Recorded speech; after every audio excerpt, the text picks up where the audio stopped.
What up, players? It's Warboss Tay up in this mug. Welcome to another video on the Bretonnian lore. This video is going to be focused on the history of Brettonnia, the land, the people, and the major events that crafted them into who they are. In part 1 of my series, I talked a little bit of the division between the social classes of the nobility and the peasantry. And in part 3, I'm going to be really breaking down the units of soldiers that would go to war under the banners of Bretonnia. I hope you stay tuned for that, and I hope you enjoyed this video. I'm going to be calling it a Tay Talk video. All of my lore ramblings from now on, I'm just going to put them under the category of Tay Talk because I'm Tay. I'm Warboss Tay. All right, here we go. Bretonnia. The Kingdom of Bretonnia was settled originally by 20 tribes of Bretonni who had come over the Grey Mountains because they didn't want to be a part of Sigmar's empire. Sigmar was uniting all the people in the land, and some people said, we don't want to have anything to do with you, and they sailed north, and they became the Norskins. And meanwhile, Sigmar had said to the Bretonni, hey, you guys are really good fighters, why don't you join my army? We're going to clear out some Orcs and Goblins, and I will give you a little bit of land, and you will call me your emperor. And the Bretonni said, nah, son, we ain't about that. And then they got on their horses and they rode off into the sunset. They rode west over the Grey Mountains. They decided they wanted to have a kingdom to call their own. But when they crossed over the Grey Mountains, they found this beautiful, verdant, green land, fresh for the picking. Unfortunately, it was filled by not so beautiful green orcs and goblins. They were everywhere. They had infested the place and they weren't leaving. So the Bretonni originally were 20 major clans that spread out and waged war against the Orcs and Goblins. Over time, the Orcs and Goblins destroyed 4 of the major tribes, bringing the count from 20 to 16. 2 additional tribes were also subsequently destroyed, with the survivors scattering and being absorbed by the others. So now you have 14 tribes, and these are the ancestors of the 14 current dukedoms in different areas of the kingdom. The only area of the kingdom that was never pacified was the Forest of Loren. Athel Loren had been settled long ago, before the Bretonni were even in the picture, by the elves who had stayed behind when the other elves had retreated to the Isle of Ulthuan.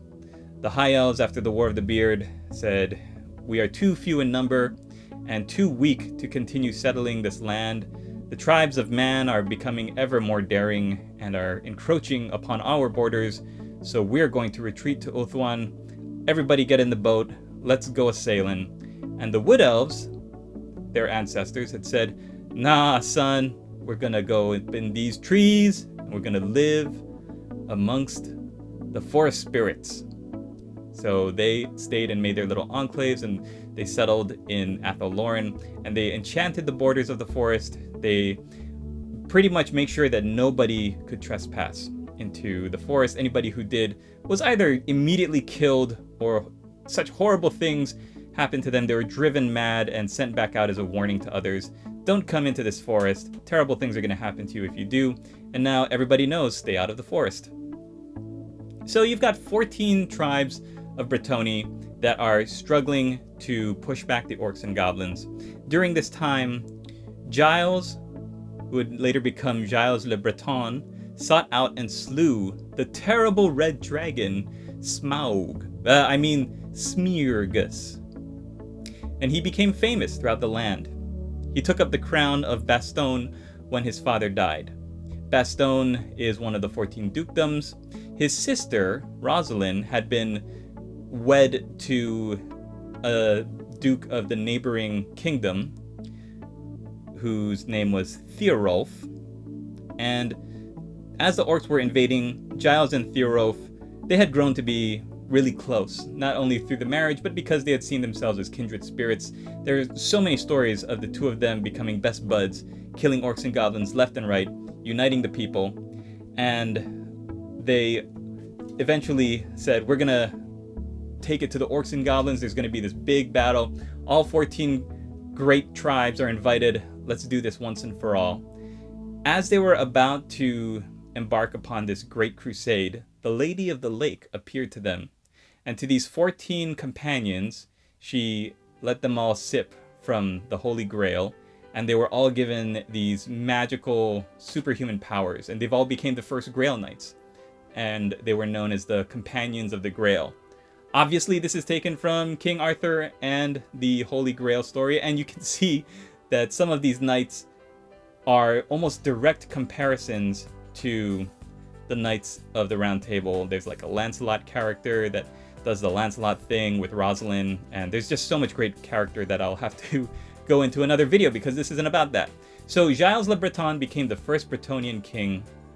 He united the people, and they had a number of great battles together. They won every single one because the Grail Companions were now supercharged, Super Saiyan, power level over 9,000. When they had won their greatest battle, that became the first year of the Bretonnian calendar. This was also 900 years after Sigmar had left the world, so according to the imperial calendar, year 1 of the Bretonnian calendar is like 900 something.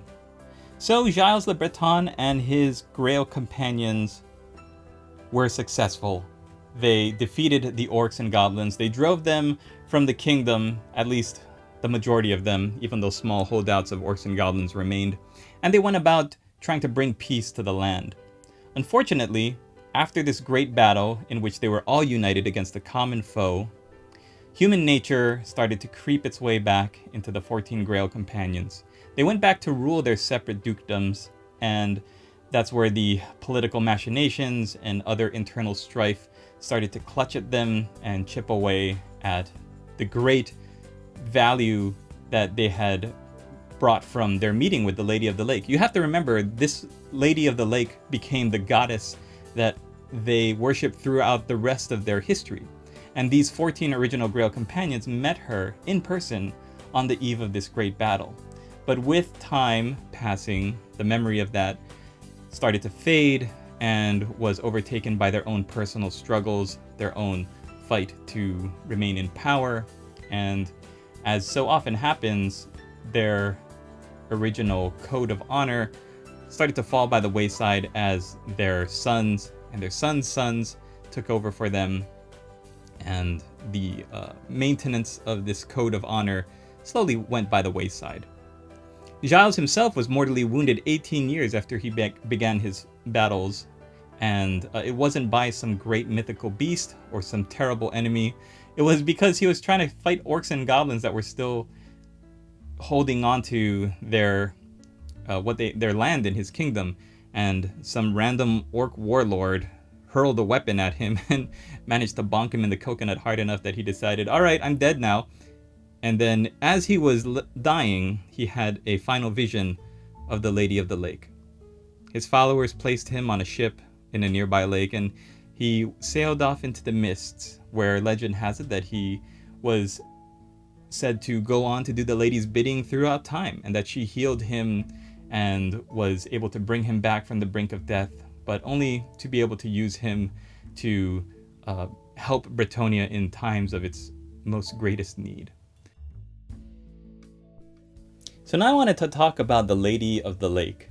And this is a tricky subject because for anybody who knows the fiction of the end times, the Lady of the Lake was revealed to be a certain character with her storyline and her motivations that I believe don't need to be delved into if you're only talking about the lore of Brettonnia. As somebody, it's like, say you're a traveler to Brettonnia and you're new to the kingdom, you can learn about the history of Gilles le Breton and how he united the 14 tribes. You can learn about the different dukedoms, and you can learn about their customs and the code of chivalry and honor and the differences between the peasantry and the nobility.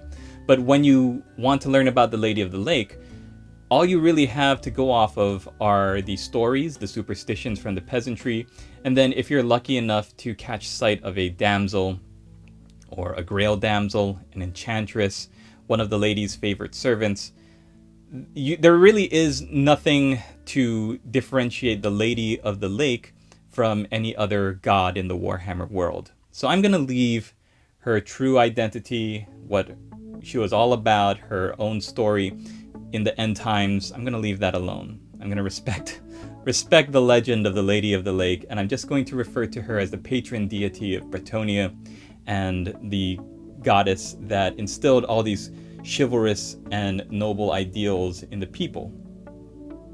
So she bestowed upon the greatest warriors, the Grail Knights, a part of her own power during those ancient times of Giles, and they were able to go out and forge their nation into this land where they were able to have these high and lofty ideals. They couldn't have done it without her power, because becoming a Grail Knight, sipping from the Grail, is like being imbued with these powers of great strength, regeneration, wisdom, courage. That's why all these questing knights want a little taste of that. They want to go out and prove themselves worthy of the Lady of the Lake so they can sip from the Grail and be imbued with those powers. Now, the lady has her own cult. She doesn't have an organized religion because the peasants aren't allowed to worship her. Only the nobility of Bretonnia are deemed worthy to worship her. The rest of the peasants in the kingdom are left to worship the other old world gods.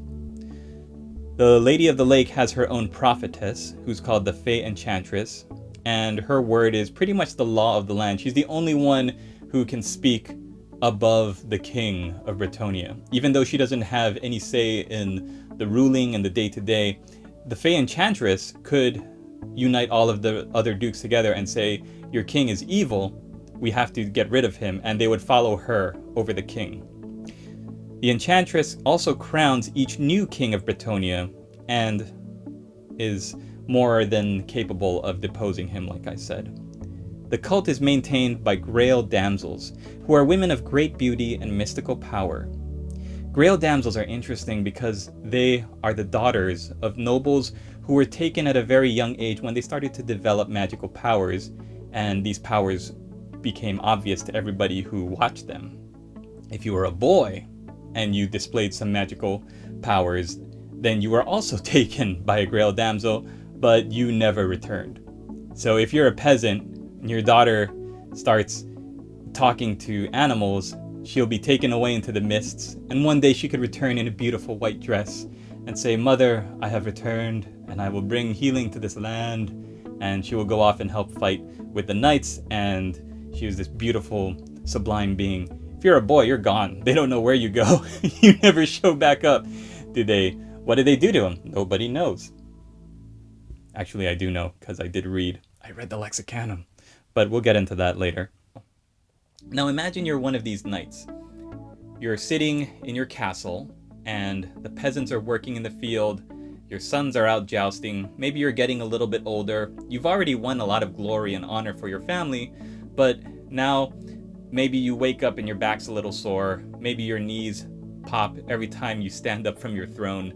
And maybe you're just not as sharp and strong as you used to be. But you still got a lot of life in you. And with your family and your title secure, everything is going great at home. You hear one day that your next door neighbor went out on his Grail quest and he slew some great beast, and now the Lady of the Lake appeared to him, let him take a sip from her holy chalice, and now he's like superhuman. He's as young as he used to be and as strong and powerful, and it's very appealing if you are a knight who had won all this glory and honor for your household, and now you're realizing that your best days might be behind you. So what do you do when confronting this reality? Go out and live a full long life? Continue on this path where you're eventually going to become too feeble and you're going to have to retire and let your sons take over? Or do you try for that one last shot of glory and winning the favor of the lady? I think that's the most important thing when these knights were making this decision. To sip from the Holy Grail, to actually complete a Grail quest, to become a Grail Knight and be imbued with all this power, and to be returned to ruling your dukedom with this newfound power. That's so appealing, and I can see why in the fiction you've got these men who are willing to say, I'm going to give up all my lands and all my titles. My sons, I hope I raised you well. Please don't burn the place down. Take over. I'm going to go out and I'm going to attempt to to sip from the Holy Grail. And everybody sees you off on your horse. They all wave at the gates and wish you good luck and pray that you don't die or get torn apart by battle pilgrims. It's a very nice romantic image, and I like it. The fact that for the Lady of the Lake, all she does is send her enchantresses and damsels out to scour the land and look for worthy knights that can reach the lofty benchmark of honor and virtue that she can appear to and allow them to sip from the Holy Grail. I also think that's very interesting because it means that she has such a high standard. And if you are going to be representing her and becoming this champion of the Holy Grail, that you're going to have to do some real good out there. You're going to have to really gain a lot of glory and honor and be the most virtuous knight and protect the weak, slay big monsters, and be the best knight that you could be. So all Bretonnians, they recognize the Lady of the Lake. They recognize her power, but only the nobles are allowed to pray to her. They regularly pray to her at Grail chapels, and Grail chapels could be grand cathedrals, or they could be just roadside shrines set up and attended to by what are known as Grail damsels or Grail maidens. They are always prayed to on the eve of a great battle. Bretonnian knights will pray to the Lady of the Lake for her blessing. That's usually when the lady will appear and grant them their wish to drink from the Holy Grail. Unfortunately, Bretonnian peasants don't take part in these prayers to the Lady of the Lake. They're forbidden to do so upon pain of death. So even though they know who the Lady of the Lake is, they can never learn about her. They can never really tap into what makes her special as a divine power. I think that's kind of sad, but also interesting. The reason, which I think is the most hilarious, is that peasants are not considered to have any honor. So they are not allowed to sully the name of the Lady of the Lake by worshiping her. They're considered not to have any honor because they're allowed to use ranged weapons. And in the eyes of all true knights, ranged weapons are for dishonorable mud gulpers. Well, that's going to do it for part 2 of this Bretonnian lore video. Thank you for watching my Tay Talk. I hope you enjoyed it, and I hope you're having a great weekend. Stay tuned for part 3, where we're going to go into the individual units that make up a Bretonnian fighting army. Have a great night, and we'll see you in the next one.